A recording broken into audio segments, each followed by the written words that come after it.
in addition to that, for the information of the public, yun namang Paxilica, it is a chance in a lifetime.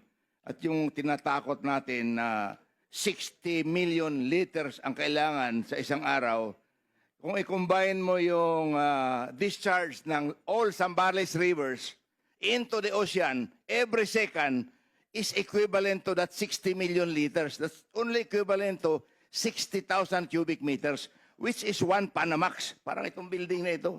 Yan lang ang per second na lumalabas sa lahat ng ilog ng Zambales. Kaya huwag matakot yung ating publiko dito sa Paxilica. Just a small information.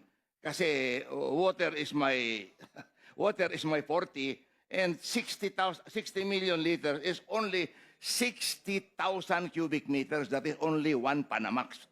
Maliit po yung 60 million liters compared to all the rivers in Zambales discharging to the ocean. That's only 1 second. Ganun po. Kaya huwag matakot yung ating public dyan sa Paxilica. This is a chance in a lifetime. We must get this. Thank you. Mr.